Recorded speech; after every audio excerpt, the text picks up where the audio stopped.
लग्न के अनुसार व्यक्ति का कैरियर, भाग्योदय और उपाय। मकर लग्न, जैसा कि आप जानते हैं, लग्न कुंडली में जो 12 खाने बने हुए हैं, उसमें जो प्रथम खाना है उसको लग्न कहते हैं। लग्न का अर्थ होता है उस जातक का, उस व्यक्ति का शरीर, यानी लग्न से उस जातक की शारीरिक रचना या जो भी हो उसके बारे में आप पता लगा सकते हैं। यानी लग्न जो होता है वह जातक का शरीर होता है। तो यदि लग्न कुंडली में ऊपर 10 लिखा हुआ है तो यह मकर लग्न की कुंडली होती है। तो आज हम सभी मकर लग्न की कुंडली के बारे में समझते हैं। कोई भी लग्न की कुंडली हो, यह प्राथमिक आधार होता है। बाकी जो भी ग्रह हैं, जहां कहीं भी बैठे हों, कोई ग्रह कहीं भी दृष्टि डाल रहा होता है, लेकिन वह तो उसकी भविष्य की बात है और उसके गुण अवगुण की बात है। उसका क्या फल होता है कि कौन से ग्रह कहाँ बैठे हुए हैं और ग्रहों की दृष्टि क्या है, उनकी दृष्टि क्या है, यह अलग विषय होता है। लेकिन कोई भी लग्न की कुंडली एक प्राथमिक आधार होता है। मकर लग्न की कुंडली में शनि व्यक्तित्व का कारागृह होता है। यानी मकर लग्न की कुंडली में शनि व्यक्ति के व्यक्तित्व का कारागृह होता है। बुध षष्ठेश और नवमेश होता है। यानी बुध षष्ठेश तथा नवमेश होता है।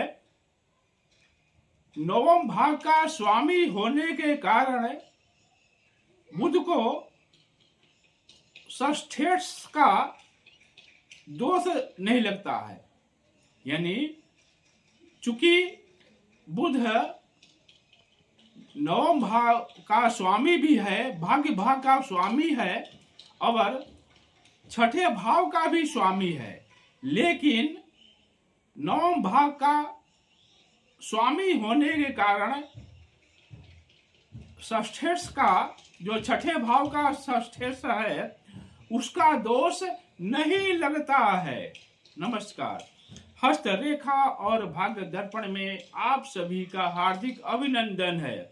आप देख रहे हैं हस्तरेखा और भाग्य दर्पण। मैं जयप्रकाश शर्मा आप सभी का हार्दिक अभिनंदन करता हूं। आज के इस वीडियो में मकर लग्न के कुंडली के बारे में, यानी मकर लग्न वाले व्यक्ति के, जातक के व्यक्तित्व के बारे में समझने का प्रयास करते हैं।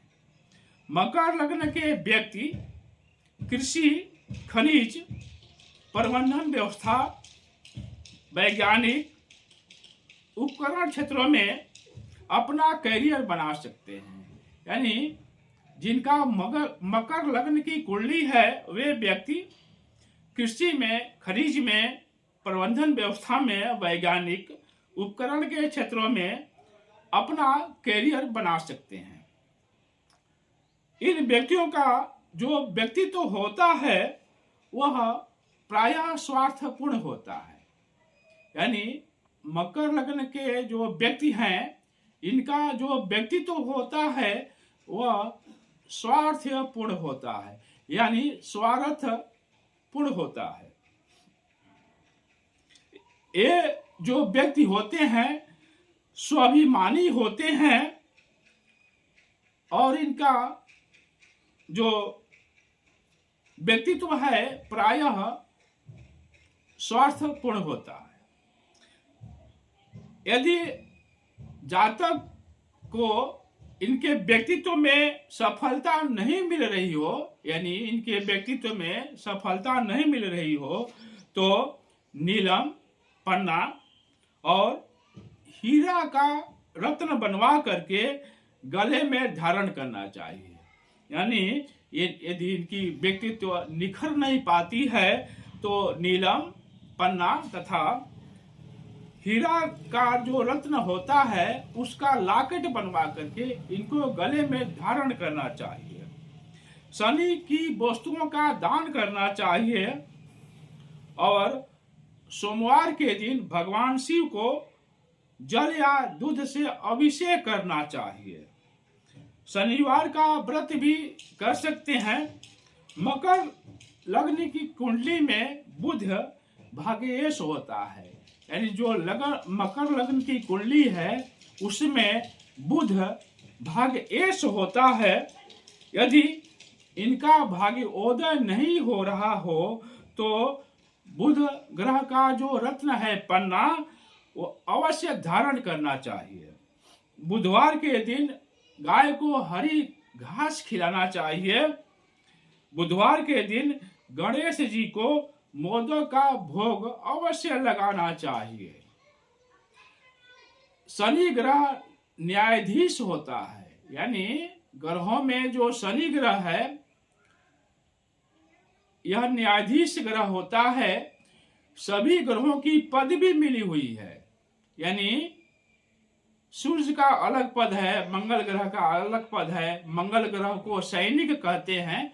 इसी प्रकार से हर ग्रहों की अधिक या जो भी उनके गुण हैं स्वभाव के अनुसार उनको पदवी मिली हुई है।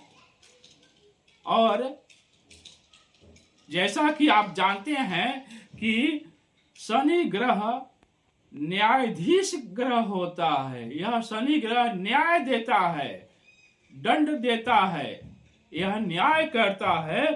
शनि ग्रह न्यायाधीश होता है।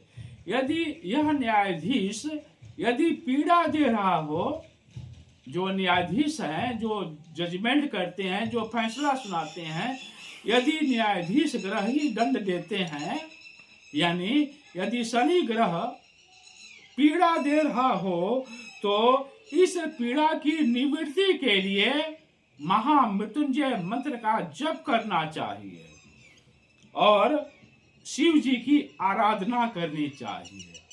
यानी यदि शनि ग्रह पीड़ा दे रहे हो, जो न्यायाधीश ग्रह हैं वह पीड़ा दे रहे हो, तो महामृत्युंजय मंत्र का जप करना चाहिए और भगवान शिव की आराधना करनी चाहिए। मकर लग्न में नीलम, पन्ना और हीरा एक साथ पहनने से भाग्य में वृद्धि हो सकता है। शुक्र पंचम और दशम का स्वामी होता है। जो शुक्र है पंचम और दशम का स्वामी होता है और यह जोग कारक ग्रह होता है। शुक्र की यदि महादशा चल रही हो तो उसमें हीरा रत्न अवश्य धारण करनी चाहिए। हमारी पूरी टीम की तरफ से आप सभी को बहुत बहुत धन्यवाद। यदि आप हस्तरेखा और भाग्य दर्पण संबंधी कोई भी जानकारी आप लेना चाहते हैं तो कृपया 935 22 45 और 677 पर फोन करके आप सीधे मेरे से संपर्क कर सकते हैं और अपने जन्म कुंडली के बारे में और हस्तरेखा संबंधी जानकारी प्राप्त कर सकते हैं। दर्शकों से निवेदन है कि यह ज्ञान है, विज्ञान है, उससे आप सीख रहे हैं तो कृपया यदि चैनल को सब्सक्राइब नहीं किए हो तो कृपया चैनल को सब्सक्राइब करें, लाइक करें और शेयर करें, जिससे यह ज्ञान सभी को प्राप्त हो सके। आप सभी को बहुत बहुत धन्यवाद।